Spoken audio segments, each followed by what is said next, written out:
இலங்கையில் இவ்வாரம். முதலில் தலைப்புச் செய்திகள். பயங்கரவாத தடைச்சட்டத்தின் கீழ் கைதான தமிழர் தாயக இசைக்கலைஞர் பிணையில் விடுதலை. மலையக பெருந்தோட்ட தொழிலாளர்களின் சம்பள அதிகரிப்பு, 2 தசாப்த புள்ளி விவரங்களை வெளியிட்ட அரசாங்கம். யாழ்ப்பாணத்தைச் சேர்ந்த 4 மீனவர்களை காணவில்லை, உரிய நடவடிக்கை எடுக்கவில்லை என அரசாங்கம் மீது குற்றச்சாட்டு.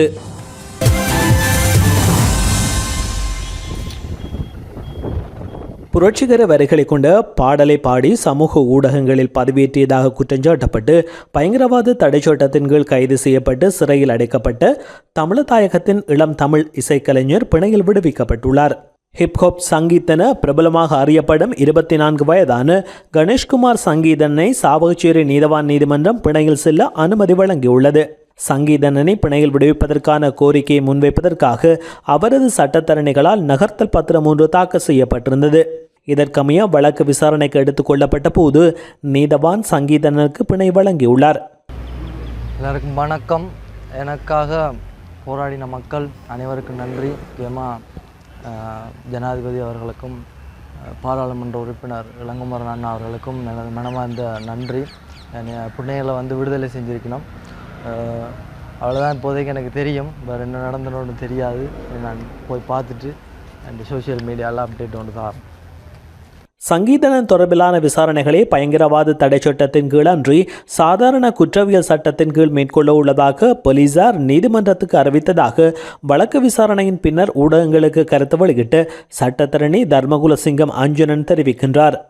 குறித்த வழக்கு அழைக்கப்பட்டிருந்த பொழுது வழக்கு தொடர்பான போலீசார் குறித்த சங்கீதனது வழக்கு தொடர்பிலே தாங்கள் சட்டமா அதிபத்தினரிடமிருந்து ஆலோசனை பெற்றிருப்பதாகவும் குறித்த ஆலோசனையின் அடிப்படையில் குறித்த வழக்கு பயங்கரவாத தடை சட்டத்திலிருந்து நீக்கப்பட்டு இலங்கை தண்டனை சட்டக்கோவையின் பிரிவு 120 கீழாக சாதாரண ஒரு குற்றவியல் வழக்காக தாக்கல் செய்ய இருப்பதாகவும் அது தொடர்பிலே தங்களுக்கு சட்டமா அதிபர்களிடமிருந்து அறிக்கை ஒன்று கிடைக்கப்பட்டதாக விண்ணப்பம் செய்திருந்தனர்.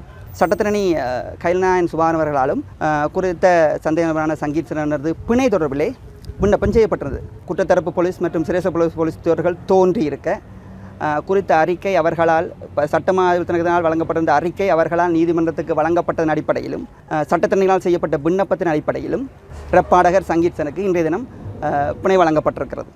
சங்கீதனை விடுதலை செய்யுமாறு வலியுறுத்தி வடக்கு மாகாணத்தின் பல இடங்களில் போராட்டங்கள் முன்னெடுக்கப்பட்டதோடு பயங்கரவாத தடை சட்டத்தை உடனடியாக நீக்க வேண்டும் எனவும் கோரிக்கை முன்வைக்கப்பட்டது.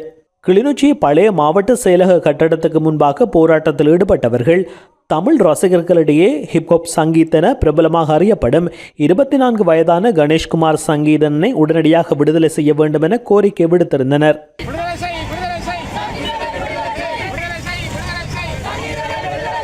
இதேவேளை இசைக்கலைஞர் கணேஷ்குமார் சங்கீதனை உடனடியாக விடுதலை செய்ய கோரி யாழ்ப்பாணம் வல்வெட்டித்துறையிலும் போராட்டம் நடத்தப்பட்டிருந்தது.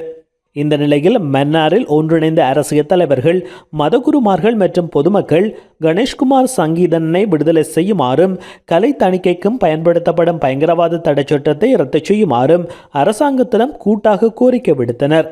கணேஷ்குமார் சங்கீதனன் என்ற இசைக்கலைஞர் சமூக ஊடகங்களை பதிவேற்றிய பாடலில் தமிழீழம் என்ற சொல் இடம்பெற்றிருந்ததாக குற்றஞ்சாட்டி பயங்கரவாத தடை சட்டத்தின் கீழ் அவர் கைது செய்யப்பட்டிருந்தார்.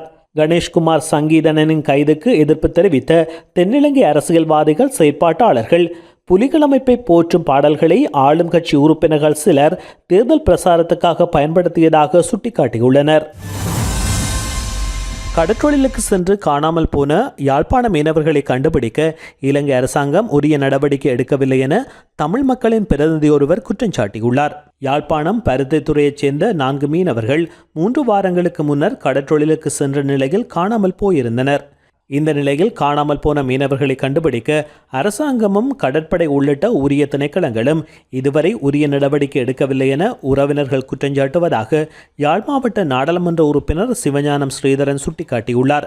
2026 ஆண்டு மே மாதம் 27 புதன்கிழமை யாழ்ப்பாண மாவட்டத்தினுடைய பருத்தித்துறை முனை பகுதியைச் சேர்ந்த மீனவர்கள் கடலுக்கு சென்றிருந்தார்கள். அந்த மீனவர்களிலே 4 பேர் இதுவரை இன்னும் வீடு திரும்பவில்லை. அரசாங்கத்தினால் அவ்வாறு சென்றவர்களை கொண்டு வருவதற்கான, தேடி கண்டுபிடிப்பதற்கான சரியான நடவடிக்கைகள் உரிய நேரத்தில் மேற்கொள்ளப்படவில்லை என்பதையே அந்த பகுதி எங்களுடைய மீனவ சகோதரர்கள் எங்களிடம் முறையிட்டிருக்கிறார்கள். எங்களுடைய மீனவ சகோதரர்கள் இன்று வரை வீடு திரும்பவில்லை. இவர்களுக்கான உயிர்களுக்கு என்ன நடந்தது, இவர்களுக்கு என்ன நடந்திருக்கும் என்பதை இன்னும் அரசு பொறுப்போடு வெளியிடவில்லை. அரசிடமிருந்து ஒரு சரியான பதிலும் அவர்களுக்கு கிடைக்கவில்லை என்பதையும் நான் இந்த இடத்திலே பதிவு செய்ய விரும்புகிறேன். யாழ்ப்பாணம் பருத்தித்துறையைச் சேர்ந்த பகுதியிலிருந்து கடந்த மே மாதம் 27ஆம் தேதி இரவு கடலுக்கு சென்ற 4 மீனவர்கள் இதுவரை கரை திரும்பவில்லை. சிமியாம்பிள்ளை சுஜித்குமார், கதிர்காமம் சோதலிங்கம், பாலசூரியமூர்த்தி ராமகிருஷ்ணன் மற்றும் அவரது மகன் ராமகிருஷ்ணன் ரவிராஜ் ஆகியோரே காணாமல் போயுள்ளனர். இவர்கள் முனை மற்றும் கற்கோவளம் பகுதிகளைச் சேர்ந்தவர்கள் என தெரிய வந்துள்ளது. கடற்படையின் படகுகள் மற்றும் மீனவர்களின் படகுகள் இணைந்து தேடுதலில் ஈடுபட்ட போதிலும் அவர்கள் இதுவரை கண்டுபிடிக்கப்படவில்லை. தமிழத்தாயகத்தின் வெவ்வேறு பகுதிகளில் ஒரே நாளில் இலங்கை அரச படைகளால் மேற்கொள்ளப்பட்டதாக கூறப்படும் 2 படுகொலைகளின் நினைவேந்தல் நிகழ்வுகள் நடைபெற்றுள்ளன. யாழ்ப்பாணம் குருநகரில் கடற்படையினரால் படுகொலை செய்யப்பட்டதாக கூறப்படும் 31 தமிழ் மீனவர்கள் நினைவேந்தப்பட்டதோடு, முல்லைத்தீவு சுதந்திரபுரம் பிரதேசத்தில் இலங்கை இராணுவத்தால் படுகொலை செய்யப்பட்டதாக கூறப்படும் 33 தமிழர்கள் நினைவேந்தப்பட்டுள்ளனர். யோவான் எழுதிய தூய நற்செய்தியில் இருந்து வாசகம்.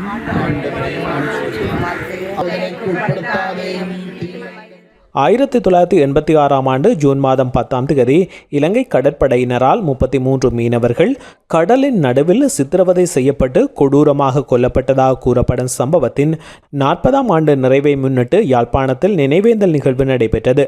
கொல்லப்பட்ட மீனவர்களின் உறவினர்கள், மத தலைவர்கள் பாதிக்கப்பட்டவர்களை நினைவுகூரும் வகையில் அமைக்கப்பட்டுள்ள நினைவு தூபிக்கு அருகில் மலர் தூவி மற்றும் விளக்கேற்றி அஞ்சலி செலுத்தினர்.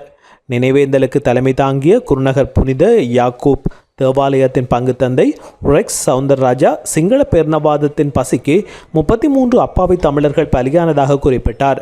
40 வருடங்கள் என்பது ஒரு தலைமுறையை குறிக்கின்றது. ஆகவே இவர்கள் கடந்து சென்றவர்கள் அல்ல, ஒரு தலைமுறை கடந்து செல்வது போல இவர்கள் கடந்து சென்றவர்கள் அல்ல. இவர்கள் வெறுமனே இவர்களுடைய மனைவி, பெற்றோர், சகோதரங்கள், உடன் உறவுகள், அவர்களுக்கு மட்டும் இழப்புகள் அல்ல, ஒட்டுமொத்த தமிழ் சமூகத்துக்குமான இழப்புகள். இவர்கள் வெறுமனே கொல்லப்பட்டவர்கள் அல்ல. இவர்களுடைய கொலைகளுக்கு நியாயம் கற்பிக்க முடியாது.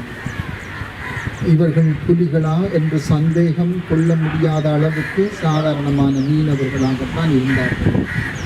எந்த வகையிலும் இவர்களுடைய கொலையை நியாயப்படுத்த முடியாது. அப்பட்டமான இது ஒரு தமிழ் இன படுகொலை என்பதன் அங்கமாக அமைகின்றது. சிங்கள பேரினத்தின் பசிக்கு இரையாக்கப்பட்டவர்கள் இவர்கள் வேறு. அதன் பின்னர் தேவாலயத்தில் நடைபெற்ற வழிபாடுகளில் மக்கள் உறவுகளுக்கு கண்ணீருடன் அஞ்சலி செலுத்தினர்.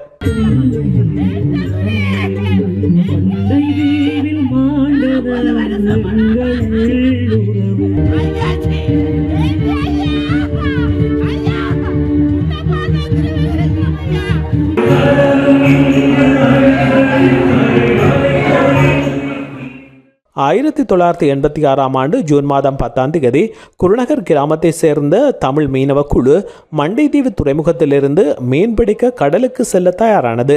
முகமூடி அணிந்த குழு ஒன்று கத்திகள், கோடரிகள் மற்றும் தடிகளுடன் மீனவர்கள் படகில் புகுந்து அவர்களை கொன்றதாக கூறும் கிராமவாசிகள் இந்த படுகொலைக்கு இலங்கை கடற்படையே காரணம் எனவும் நேரடியாக குற்றஞ்சாட்டுகின்றனர். இதேவேளை 1998ஆம் ஆண்டு ஜூன் மாதம் 10ஆம் தேதி முல்லைத்தீவு புதுக்குடியிருப்பு சுதந்திரபுரம் பகுதியில் இலங்கை இராணுவத்தின் விமான தாக்குதல் மற்றும் ஒருங்கிணைக்கப்பட்ட ஷெல் தாக்குதல்களால் கொல்லப்பட்டதாக கூறப்படும் 33 அப்பாவி தமிழ் மக்கள் நினைவேந்தப்பட்டுள்ளனர். தாயக நினைவேந்தல் அமைப்பின் ஏற்பாட்டில் நிரோஜன் விளையாட்டுக் கழக மைதானத்தில் அமைக்கப்பட்ட விசேட நினைவிடத்தில் நினைவேந்தல் நிகழ்வு உணர்வு பூர்வமாக இடம்பெற்றது. இந்த அஞ்சலி நிகழ்வில் பொதுச்சுடரை குறித்த தாக்குதலில் தனது சகோதரியை இழந்த பெண் ஒருவர் ஏற்றி வைத்தார். அதனைத் தொடர்ந்து ஏனையவர்களும் பொது உருவப்படத்துக்கு மலர் மாலை அணிவித்து சுடரேற்றி அஞ்சலி செலுத்தினர். போரால் பாதிக்கப்பட்ட சமூகங்களுக்கான நினைவகமாகவும் உளவள ஆற்றுப்படுத்தலுக்கான இடமாகவும் உருவாக்கப்பட்டுள்ள கண்ணீர்களின் சோலை வன்னி மண்ணில் திறந்து வைக்கப்பட்டுள்ளது. மனித உரிமைகள் இல்லத்தின் ஸ்தாபகர் IF சேவியரின் 10வது ஆண்டு நினைவு நாளில் முல்லைத்தீவு வற்றாப்பளையில் இந்த நினைவகம் திறந்து வைக்கப்பட்டுள்ளது. வடக்கு கிழக்கு மற்றும் மலையகம் உள்ளிட்ட பிரதேசங்களில் காணாமல் ஆக்கப்பட்டவர்களின் உறவினர்கள், மனித உரிமை செயற்பாட்டாளர்கள், குடிமை சமூக அமைப்புகளின் பிரதிநிதிகள் மற்றும் சமூக ஆர்வலர்கள் உள்ளிட்ட பலர் இந்த நிகழ்வில் பங்கேற்றனர். கடந்த காலத்தை நினைவில் கொண்டு எதிர்காலத்தை பாதுகாப்போம் என்ற கருப்பொருளில் அமைக்கப்பட்டுள்ள கண்ணீர்களின் சோலை போரால் பாதிக்கப்பட்ட சமூகங்களுக்கான நினைவகமாகவும் உளவள ஆற்றுப்படுத்தல் இடமாகவும் உருவாக்கப்பட்டுள்ளதாக ஏற்பாட்டாளர்கள் தெரிவிக்கின்றனர். இந்த நிகழ்வின் ஆரம்பத்தில் கடந்த 2016ஆம் ஆண்டு ஜூன் மாதம் 10ஆம் தேதி காலமான IF சேவியருக்கு அஞ்சலி செலுத்தப்பட்டதோடு சமூகத்தில் ஓரங்கட்டப்பட்ட மக்களின் உரிமைகளை பாதுகாப்பதிலும் உண்மை, நீதி மற்றும் பொறுப்புக்கூறலுக்காக குரல் கொடுத்ததிலும் அவராற்றிய பங்களிப்பை நினைவுகூரும் வகையில் நினைவு கல்லொன்றும் திறந்து வைக்கப்பட்டுள்ளது. தொடர்ந்து கண்ணீர்களின் சோலையின் பெயர் பலகை திறந்து வைக்கப்பட்டதுடன் அதன் மையத்தில் அமைந்துள்ள நினைவு கட்டமைப்பை சுற்றி விளக்கேற்றி நினைவிடம் உத்தியோகபூர்வமாக திறந்து வைக்கப்பட்டது. வலிந்து காணாமலாக்கப்பட்ட தங்களது அன்புக்குரியவர்களின் நினைவாக பல்வேறு மாவட்டங்களைச் சேர்ந்த குடும்பங்கள் இதன்போது மரக்கன்றுகளை நட்டனர். இந்த மரங்கள் உண்மையான தேடல், நீதிக்கான போராட்டம் மற்றும் நம்பிக்கையின் அடையாளமாக அமைவதாக ஏற்பாட்டாளர்கள் தெரிவிக்கின்றனர். காணாமல் ஆக்கப்பட்டோரின் குடும்பங்கள் எதிர்நோக்கும் சமூக, பொருளாதார, உளவியல் மற்றும் சட்ட ரீதியான சவால்களை பிரதிபலிக்கும் நாடக நிகழ்ச்சியும் இதன்போது அரங்கேற்றப்பட்டது. நினைவு, உண்மை மற்றும் நீதிக்கான தேடலை தொடர்ந்து முன்னெடுக்கும் உறுதியின் வெளிப்பாடாக கண்ணீர்களின் சோலை அமைந்துள்ளது என நிகழ்வில் பங்கேற்றவர்கள் தெரிவித்துள்ளனர்.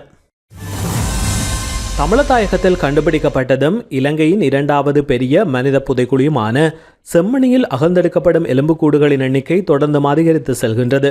புதைக்குழியில் 75 நாட்களை கடந்து முன்னெடுக்கப்பட்டு வரும் அகழ்வாய்வில் எலும்புகள் அடங்கிய 23வது குவியல் அகழ்ந்தெடுக்கப்பட்டுள்ளது. குறித்த குவியல்களில் ஒன்றுக்கும் மேற்பட்டவர்களின் எலும்புக்கூடுகள் இருக்கலாம் என சந்தேகிக்கப்படும் நிலையில் புதைக்குழியிலிருந்து அகழ்ந்தெடுக்கப்படும் எலும்புக்கூடுகளின் எண்ணிக்கையில் அதிகரிப்பு ஏற்படலாம் என அச்சம் வெளியிடப்பட்டுள்ளது. மேலும் இந்த வாரத்தில் மாத்திரம் செம்மணி, சித்துபாத்தி இந்து மயான மனித புதைக்குழியிலிருந்து குறைந்தது 15 சிறுவர்களுடைய எலும்புக்கூடுகள் அகழ்ந்தெடுக்கப்பட்டுள்ளன. கடந்த 2025ஆம் ஆண்டு மே மாதம் அகழ்வு பணிகள் ஆரம்பமான இந்த மனித புதைக்குழியிலிருந்து குறைந்தது 340 மனித எலும்புக்கூடுகள் கண்டறியப்பட்டுள்ளன. அவற்றில் குறைந்தது 325 எலும்புக்கூடுகள் அகழ்ந்தெடுக்கப்பட்டுள்ளன. செம்மணி சித்துபாத்தி மனித புதைக்குழியிலிருந்து மீட்கப்பட்ட 100க்கும் மேற்பட்ட பிற பொருட்களில் குழந்தை பால்மா போத்தல், பொம்மை உள்ளிட்ட விளையாட்டுப் பொருட்கள், குழந்தைகளின் காலணிகள் மற்றும் பாடசாலை பைகள் மற்றும் பல நாணய குற்றிகளும் அடங்கியுள்ளன. யாழ்ப்பாணத்தில் உள்ள செம்மணி மனித புதைகுழியில் நீதிமன்ற உத்தரவின் பேரில் தடயவியல் தொல்பொருள் ஆய்வாளர் பேராசிரியர் ராஜ் சோமதேவ மற்றும் யாழ்ப்பாண சட்ட வைத்திய அதிகாரி செல்லையா பிரணவன் ஆகியோரின் வழிகாட்டுதல்களின் கீழ் கடந்த 2025ஆம் ஆண்டு மே மாதம் 15ஆம் தேதி அன்று அகழ்வாய்வுகள் முதல் முறையாக தொடங்கின. இலங்கையின் மிகப்பெரிய மனித புதைகுழியும் தமிழ தாயகத்திலேயே கண்டறியப்பட்டது. மன்னார் சத்தோச மனித புதைகுழியிலிருந்து 376 மனித எலும்புக்கூடுகள் அகழ்ந்தெடுக்கப்பட்டுள்ளன. அவற்றில் 28 எலும்புக்கூடுகள் சிறுவர்களுடையது என்பதும் குறிப்பிடத்தக்கது. மலேக பெருந்தோட்ட தொழிலாளர்களுக்கு கடந்த 2000ஆம் ஆண்டு முதல் 2026ஆம் ஆண்டு வரையில் நாள் சம்பளம் அதிகரிக்கப்பட்ட விதம் குறித்த புள்ளி விவரங்கள் இலங்கை நாடாளுமன்றத்தில் வெளிப்படுத்தப்பட்டுள்ளன. 2000ஆம் ஆண்டு நாள் சம்பளமாக 121 ரூபாய் வழங்கப்பட்ட நிலையில் 2026ஆம் ஆண்டாகும் போது 1750 ரூபாவாக அது மாற்றமடைந்துள்ளது. பெருந்தோட்ட தொழிலாளர்களின் சம்பளம் அதிகரிக்கப்பட்ட விதம் குறித்து ஸ்ரீலங்கா முஸ்லிம் காங்கிரசின் பொதுச் செயலாளர் நிசாம் காரியப்பர் கேள்வி எழுப்பியிருந்தார். இதற்கு பெருந்தோட்ட மற்றும் சமூக உட்கட்டமைப்பு வசதிகள் அமைச்சர் சமந்த வித்யாரத்ன வழங்கிய பதிலில் இந்த விவரங்கள் வெளிப்படுத்தப்பட்டுள்ளன. 1998ஆம் ஆண்டிலிருந்து இதுவரை பெருந்தோட்ட தொழிலாளர்களின் சம்பள உயர்வு இடம்பெற்ற விதம் தொடர்பில் சபையில் நான் தெளிவுபடுத்துகின்றேன். 2000ஆம் ஆண்டாகும் போது பெருந்தோட்ட தொழிலாளர்களின் அளந்த சம்பளம் 121 ரூபாய் 2000ஆம் ஆண்டில் 20 ரூபாவினால் அதிகரிக்கப்பட்டுள்ளது. 2001ஆம் ஆண்டில் சம்பள நிர்ணய சபையால் 6 ரூபாயினால் சம்பள உயர்வு வழங்கப்பட்டுள்ளது. 2002இல் கூட்டு ஒப்பந்தத்தின் அடிப்படையில் 147 ரூபாய் வரை நாளாந்த சம்பளம் வழங்கப்பட்டுள்ளது. 26 ரூபாவினால் சம்பளம் அதிகரிக்கப்பட்டுள்ளது. 2003ஆம் ஆண்டில் 20 ரூபாயினால் சம்பளம் அதிகரிக்கப்பட்டுள்ளது. அதற்கமைய 121 ரூபாவாக இருந்தது. 20 ரூபாவினால் சம்பள உயர்வு மேற்கொள்ளப்பட்டுள்ளது. 2004இல் கூட்டு ஒப்பந்த ஒப்பந்தத்தின் கீழ் 47 ரூபாய் 50 சதத்தினால் சம்பள உயர்வு வழங்கப்பட்டுள்ளது. 2006 கூட்டு ஒப்பந்தத்தின் கீழ் 65 ரூபாய் 50 சதத்தினால் சம்பள உயர்வு மேற்கொள்ளப்பட்டுள்ளது. 2007 கூட்டு ஒப்பந்தத்தின் கீழ் 30 ரூபாவினால் சம்பளம் அதிகரிக்கப்பட்டுள்ளது. 2009 கூட்டு ஒப்பந்தத்தின் கீழ் 115 ரூபாவினால் சம்பளம் அதிகரிக்கப்பட்டுள்ளது. 2011 கூட்டு ஒப்பந்தத்தின் கீழ் 110 ரூபாவினால் சம்பளம் அதிகரிக்கப்பட்டுள்ளது. 2011 கூட்டு ஒப்பந்தத்தின் கீழ் 110 ரூபாவினால் சம்பளம் அதிகரிக்கப்பட்டுள்ளது. 2013 கூட்டு ஒப்பந்தத்தின் அடிப்படையில் 105 ரூபாவினால் சம்பள அதிகரிப்பு வழங்கப்பட்டுள்ளது. 2014 சம்பள நிர்ணய சபையினால் 284 ரூபாவினால் சம்பளம் அதிகரிக்கப்பட்டுள்ளது. 2016 கூட்டு ஒப்பந்தத்தின் கீழ் 110 ரூபாவால் சம்பளம் அதிகரிக்கப்பட்டுள்ளது. 2019 கூட்டு ஒப்பந்தத்தின் கீழ் 20 ரூபாவால் சம்பள அதிகரிப்பு மேற்கொள்ளப்பட்டுள்ளது. 2021 சம்பள நிர்ணய சபையினால் 150 ரூபாவால் சம்பளம் அதிகரிக்கப்பட்டுள்ளது. 2021 வரவு செலவு திட்ட நிவாரணத் தொகை என 100 ரூபாய் வழங்கப்பட்டுள்ளது. 2024 சம்பள நிர்ணய சபையால் 350 ரூபாவினால் சம்பள அதிகரிப்பு மேற்கொள்ளப்பட்டுள்ளது. அதற்கமைய 2024 சபாநாயகர் அவர்களே, தோட்ட தொழிலாளர்களின் நாளாந்த சம்பளம் 1350 ரூபாவாகும். 2026 ஆகும் போது அந்த சம்பளம் 1750 ரூபாவாக அதிகரிக்கப்பட்டுள்ளது. இந்த சம்பள அதிகரிப்பு பொதுவான ஒன்றாகவே காணப்படுகின்றது. பெருந்தோட்ட நிறுவனங்கள் ஒவ்வொன்றும் தமக்கென உருவாக்கியுள்ள வேலை நிபந்தனைகளின் அடிப்படையில் இந்த சம்பளம் அனைத்து தோட்டங்களிலும் ஒரே மாதிரியாக வழங்கப்படுவதில்லை என்பதே தொழிலாளர்களின் கருத்தாகும். மீண்டும் மற்றொரு இலங்கையில் இவ்வாரம் செய்தி தொகுப்பின் ஊடாக சந்திப்போம். நன்றி.